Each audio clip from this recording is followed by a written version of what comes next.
Notorious crime boss Whitey Bulger was murdered in prison in 2018. Last week, a grand jury indicted 3 men with charges relating to that death. Rachael S. Rollins, the federal prosecutor in Massachusetts, said, "With the indictment announced today, the U.S. Attorney for the Northern District of West Virginia has started the process of holding the men alleged to have violently ended a life accountable.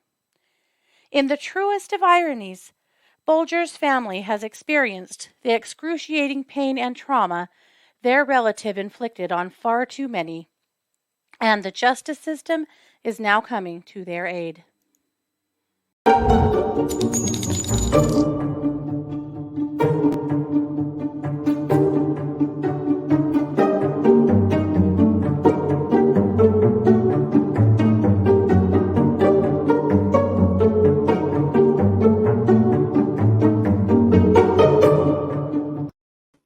Hey, everybody, and welcome to the True Crime Squad. This is Katie Weaver. I'm here with my sister, co host, and partner in crime, Christy Brower. Hello. Hello. How's it going? It's going really good. I saw something today I thought I didn't ever think I'd see. Oh, yeah. We were in Montana and we saw a bear that had been hit by a car. We Oh, didn't see the bear get hit by the car, but it must have happened not too long before. He was right off to the side of the road. A little black bear that Scott said was probably 2 years old, maybe. He wasn't very oh, big. He wasn't a baby. It wasn't a tiny cub, but he wasn't a yeah. very big guy.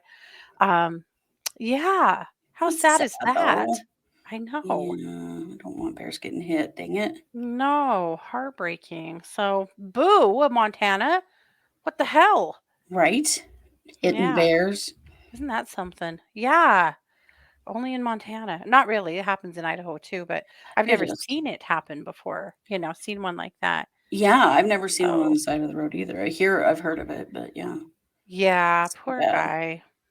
But, we were in Bozeman today, Mm-hmm. and we decided to go on to Livingston to go back home through the north entrance of Yellowstone Park.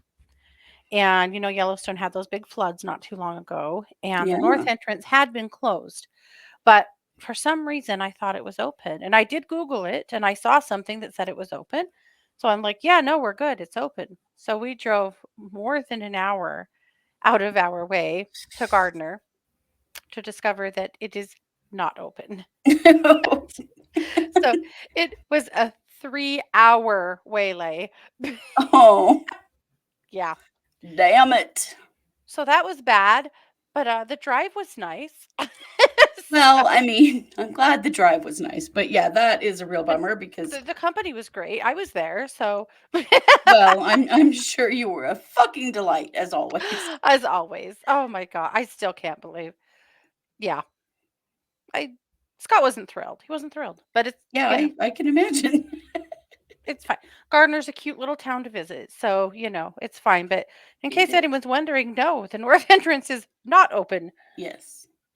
Yes, and, if you're coming from that way back down into Idaho, well, then you're screwed. Mhm. Have to go Come a way out of different your way. way and watch for bears. Yeah. Yes, Anyway, definitely. we've got a lot going on. We we do. We've got a Yes, we big do. episode. Yeah, this is our Monday episode. And Christy, I know you are going to kick us off with some true crime updates dealing with serial killers. I really am.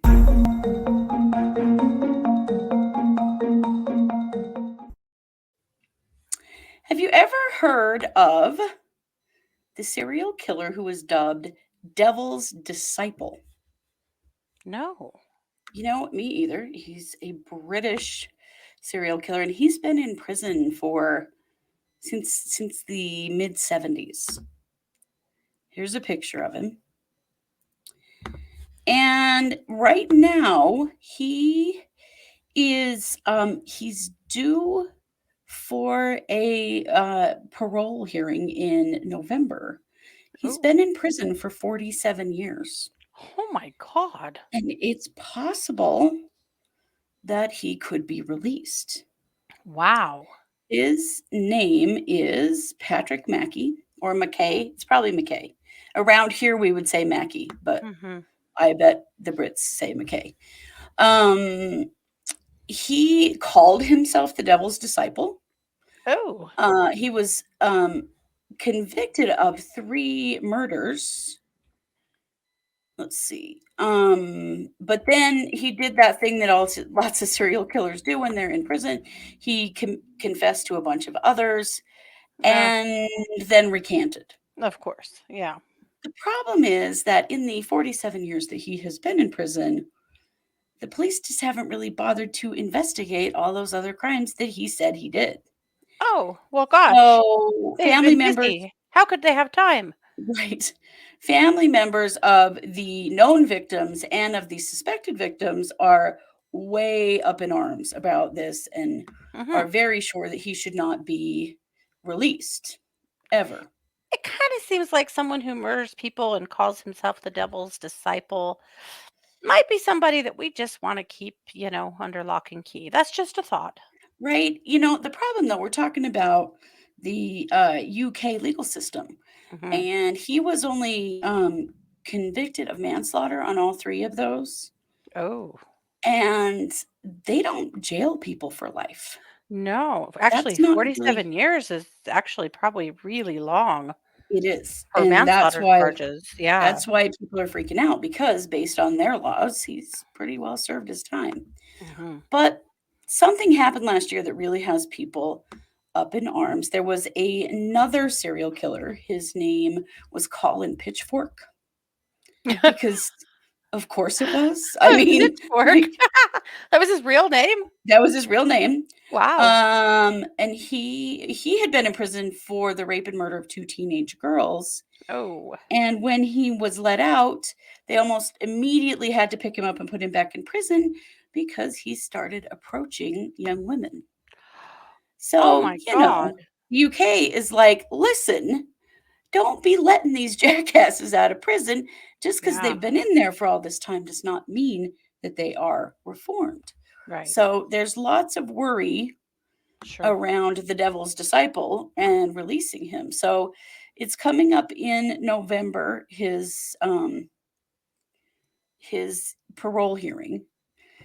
But the courts are or the like government officials are concerned too. And so basically they're saying the MP said that the Justice Secretary, who is Dominic Robb, would need to see the reasons for him to be released Hmm. in order to sanction his release. So they are kind of slowing it down, but it is true that people are pretty concerned.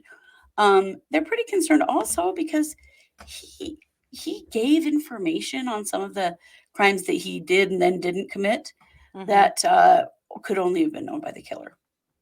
But Oh. for some very lazy reason, I don't know, those were not investigated. So Oh. we'll see what happens with the devil's disciple. But right now, people are super concerned that they do not want him out. So Mhm. we'll be keeping an eye on that to see if he gets released because it's a it's a catch 22 that happens a lot in the legal system if someone has served their time Mhm. versus are they still a risk to society, and it is believed that he Yeah. is, and so he may not get parole anyway, but Mhm. there is a point at which they might have to let him go unless they can charge him with some of these other murders. Mhm. And maybe they should have gotten on that, I don't know, like 42 Let's or 3 years ago, Yeah, I something, mean, even 40, 35, even, really, just for Right. fun. Gosh. Yeah. Wow. So, a little scary. It does get scary when these because, there were a lot of serial killers in the 70s and 80s, Mhm. and they're all either coming up for parole or dead. Mhm. So, the ones Or coming up for dying parole. in prison. We're seeing a Right. lot of that recently too. Yes, we Yeah. are, but, it's a concern. These guys, you put them away for that much time, people kinda forget about it. Mhm. We're getting to a point now where we're gonna have to deal with what happens if some of them need to be released Yeah. legally. Whew. Yikes. So, there you have that. Well, thank you. Yeah. I am going to turn the mic back over to you for our main case. Thank you.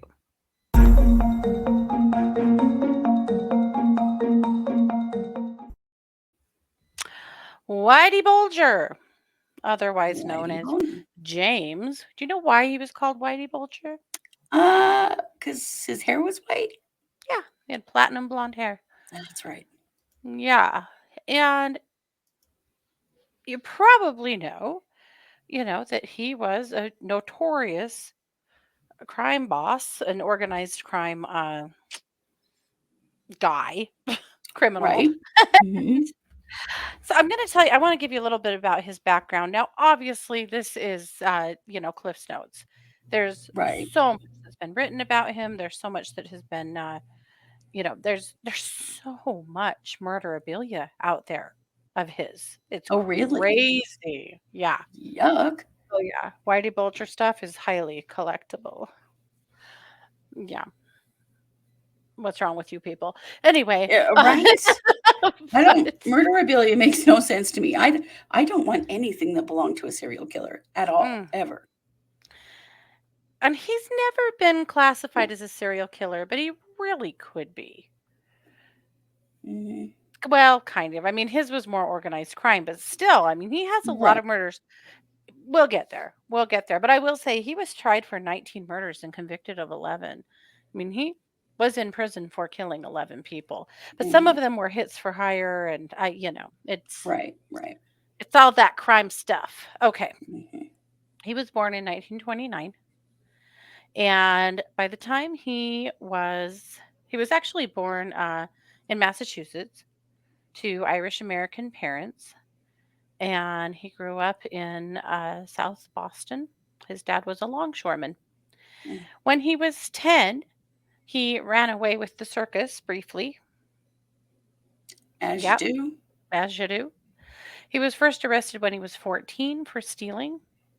And from there, he was arrested later on for larceny, forgery, assault and battery, armed robbery. He did 5 years in juvie. On Wow. his release, he joined the Air Force and was in military jail for assault before being arrested for going AWOL, but somehow managed to get an honorable discharge in 1952. Wow. When he got back to Boston, he immediately dove into organized crime. Uh, Sure. he was in trouble for, well, lots of things. Bank robberies from Rhode Island clear to Indiana.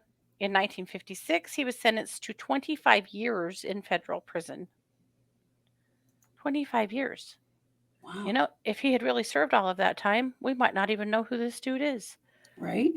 But he did not. But here's a peek at him from way back then. His hair wasn't white then. It must have been white when he was little.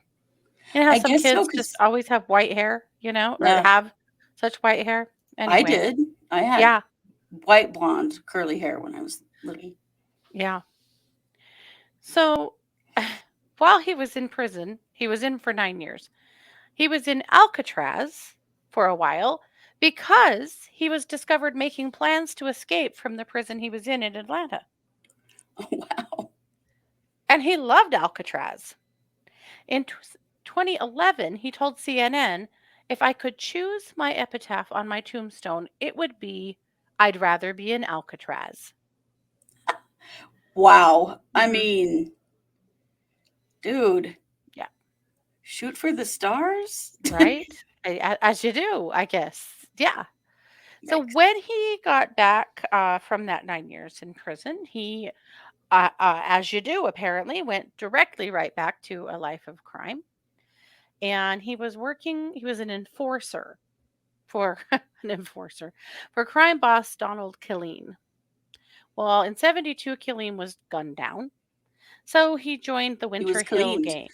He was Killeened, yep. Yeah. In 72, he joined the Winter Hill Gang. And, being the good employee that he was, he really rose up the ranks quick. He was at that point ordering hits and carrying out hits. He sanctioned the killings of several other really or fairly famous mobsters: Spike O'Toole, Polly McGonigal, Eddie Connors, Tommy King, and Buddy Leonard.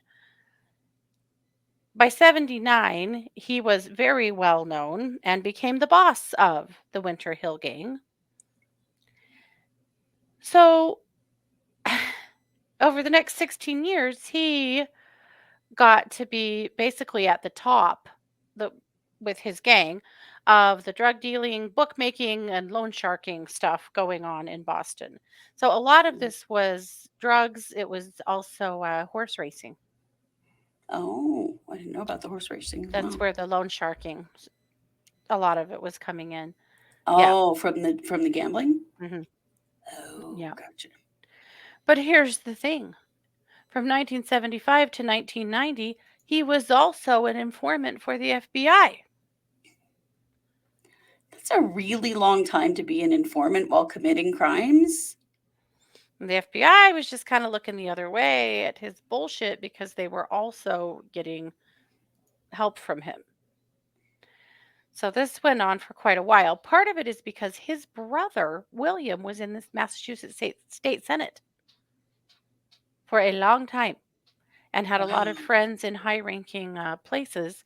And he kind of helped get his brother hooked up with, uh, you know, the FBI and with the informant gig to try to keep him safe. And he was helpful. He was very helpful. He helped to bring down the, I'm going to say this wrong, Patriarchus? Patricius? I'm not sure. I'm not sure either. A New England crime family. Mm. But while he's doing that and is informing to the FBI, he's taking out his enemies through the FBI so that his business can get stronger and stronger. Well, I was going Mhm. to say, there's got to be some serious benefit to him to do that, Oh, but yeah. yeah. Well, besides staying out of prison, yeah. Yeah, he's given up all of his competition. Yeah. But somehow in 1994, it all came crashing down. And the Drug Enforcement Administration, the DEA, and the Massachusetts State Police and the Boston PD launched a investigation into his gambling operations. And in 95, he and his associate Stephen Flemmy were indicated. Flemmy, as you would. Okay. Uh, but he ran and he Mm. fled with his girlfriend. And here's what happened: his longtime handler, John Connolly, Special Agent John Connolly, tipped him off because, he'd been his Dude, handler for like 15 years and you're had in the become FBI, a man. part of the family. Yeah. Mhm. Tipped him off. So he ran with his girlfriend, Teresa Stanley. Well, here's the problem: Stanley had kids that she left and decided that she wanted to come back to her kids. So he came back to Boston with her after only a month on the run and Mm. immediately connected with a different mistress, Catherine Grieg, and took off again. Wow. So he was gone for a few years at this point. He was Mhm. on the run for 4 years. In 1999, he was named on the FBI's 10 most wanted list, second only to Osama bin Laden. Oh, wow. Hmm. Yeah, That's saying something. yeah. So there was $1 million reward out for him. Mm. Well, somebody thought they saw him and they tipped off the FBI. I would love to know that they got that $1 million. I hope they did. I really hope they did. I hope so too, but I doubt it. So at this point, Whitey Bulger's 81 years old.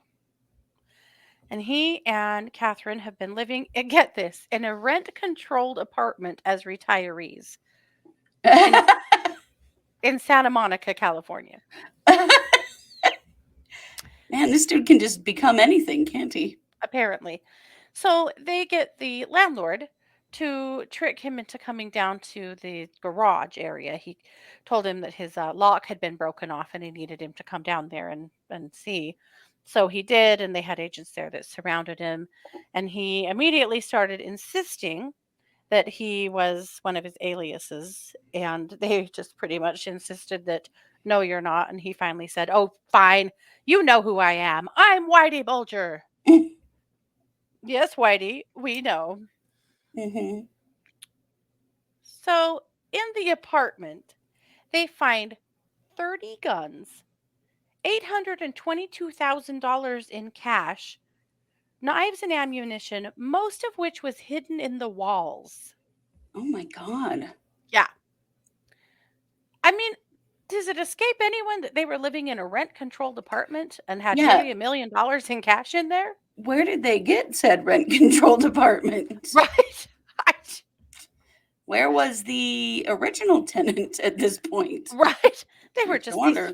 feeble little old retirees.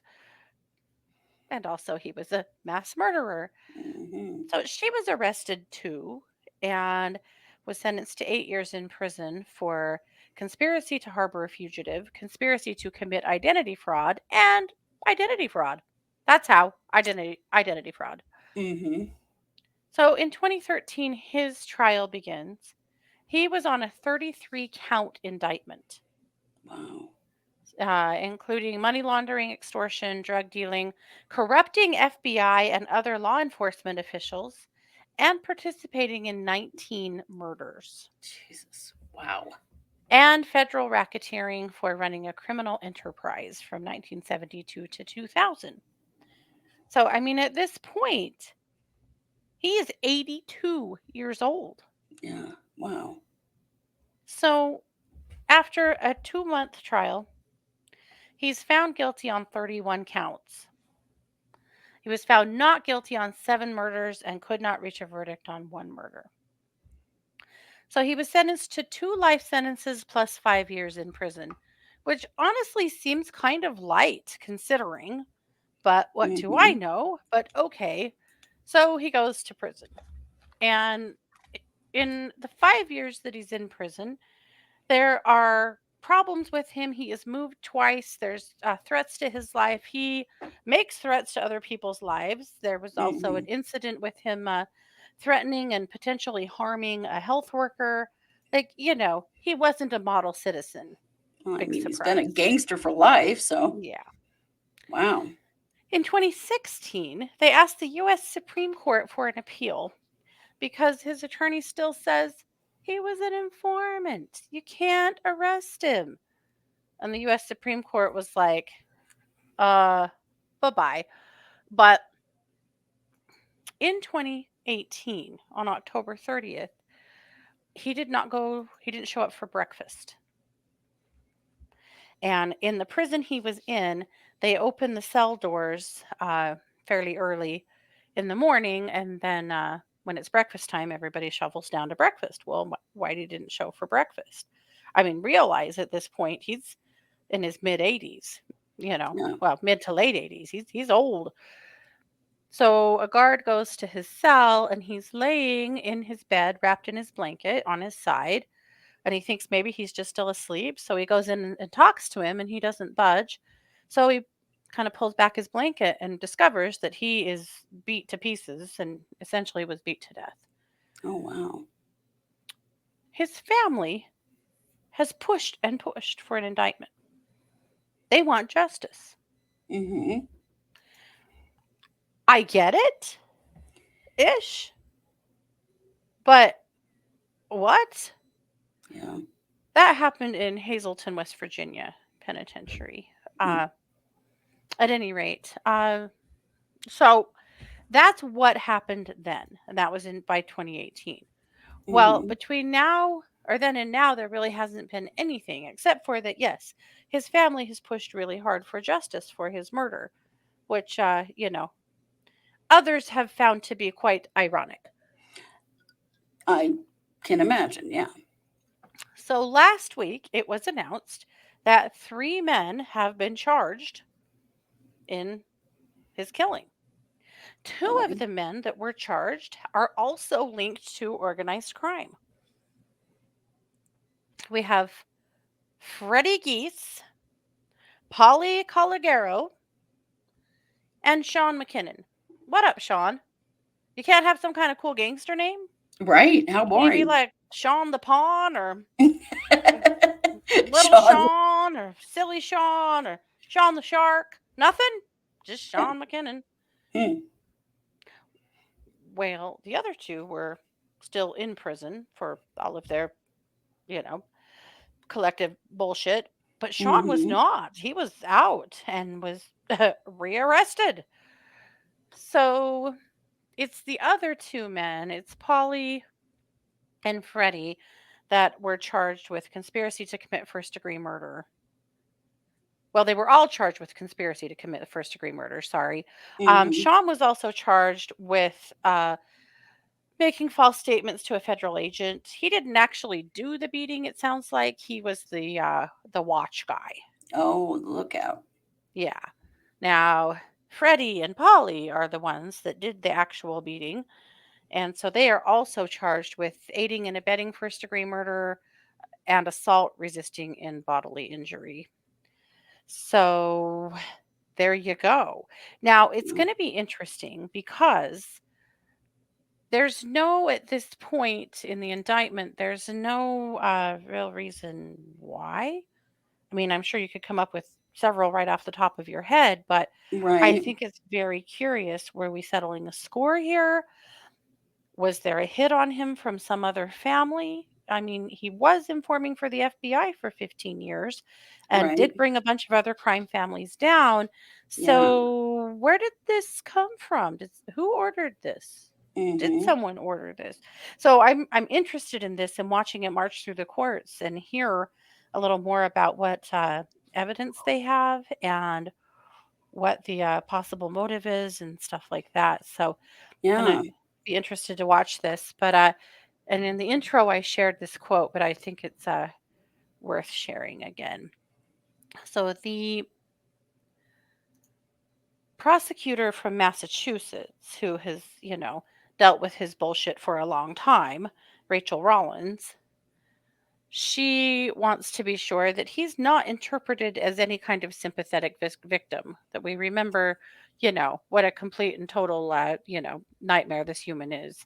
Yeah. So when the indictment came out from West Virginia, she had this to say. Today, our hearts are with the 19 murder victims and their loved ones, as well as anyone ever harmed by this man. Mm-hmm. He was a serial murderer, and each mention of his name is a trigger to the families he devastated, reopening wounds that we can only hope had finally started to heal. With the indictment announced today, the U.S. Attorney for the Northern District of West Virginia has started the process of holding the men alleged to have violently ended a life accountable. In the truest of ironies, Bulger's family has experienced the excruciating pain and trauma their relative inflicted on far too many, and the justice system is now coming to their aid. And then she listed all of his victims in her statement, Wow. Good for which, her. yep, Good for yep, her. she was not having it. So the justice system is what the justice system is.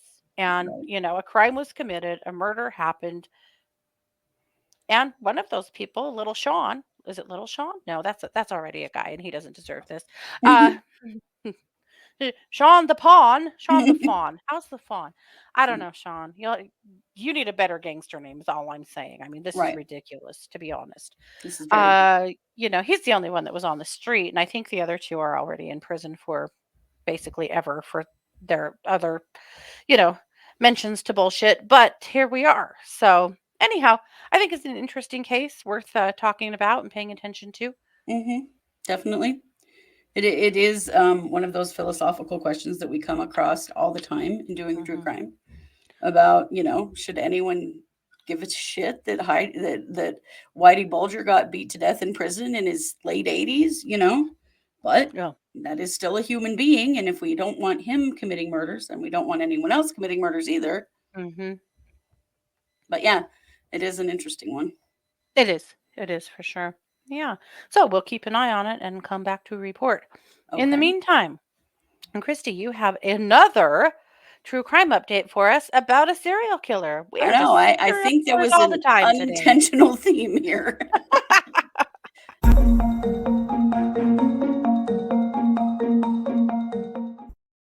Well, as we've mentioned, we're getting to a point where serial killers who um, murdered people, back a ways are either coming up for parole or they're dying. And Mhm. in this case, Herbert Mullen, who is a serial killer who confessed to murdering 13 victims in the early 70s, they're just coming up like crazy now, Mhm. died while in state custody. Let me give you a little picture of Herbert. Oh Lord. Yeah, Oh Herbert. dear. Herbert was a scary dude back in the Ooh, 70s and right up until the time he died. He that is was, bananas. Holy yeah, cow. yeah. So he was 75, and it's believed he died of natural causes. He was in the California Department of Corrections and Rehabilitation. And at the time of his death, he was actually in a healthcare facility in Stockton, California. And it was a prison for patients with long-term medical stuff.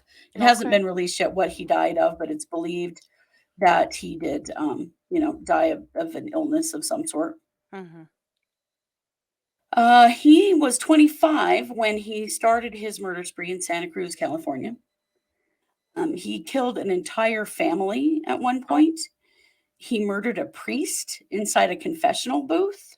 oh my God. His victims ranged in age from 4 to 73. And Wow. were Not all much of a murdered within a pattern, matter of huh? months. Like he went on a huge spree. Ooh. It's believed that he actually knew many of his victims, Mhm. and has been described as a psychopathic killer, Mhm. obviously. Um, he was denied parole just last year Wow. because he has never shown any remorse for what he did Ah, and blames other people, had been blaming other people for what he'd done right up until the end of his life. wow. The people he blamed, his parents, his sister, and other family members. He swore that I his mean, maybe parents his forced him to become a killer because of how they raised him as a child, uh-huh. which, they may have done bad things to him, but they didn't make the decision. Lots of people had bad parents that did not grow up to be murderers. Right. That is the problem with his rationale. Mhm. So Herbert Mullen is no longer a problem for society. Well, So we don't have to worry about him getting parole at this point. So I just think we're going to keep seeing these guys that were convicted in the 70s. They're all in their 70s and 80s now, mhm. and they've served really long sentences. And Mhm. so they're either dying Mhm. or they're coming up against some kind of legal timeline Yeah, interesting. where there are decisions that have to be made about what to do with them. Yep, So I thought that was a pretty interesting situation with old Herbert Mullen there. for sure. All right. Well, there you have it. That's Monday. We will be back tomorrow, Tuesday, with a brand new case. We'll be back Wednesday with a brand new case. And we'll be back Wednesday night with case updates. So there's still a lot more to come this week. And we appreciate you guys for being here. So Yes, we do. like, share, comment, follow, do the things. We appreciate you guys all very much. Have a good Monday. Go do something good for yourself. You know Yeah, you deserve it. Or if you don't, let me tell you now. You you do. damn well do. Yes. This has been yet another production of the True Crime Squad. Take care. Bye, everybody.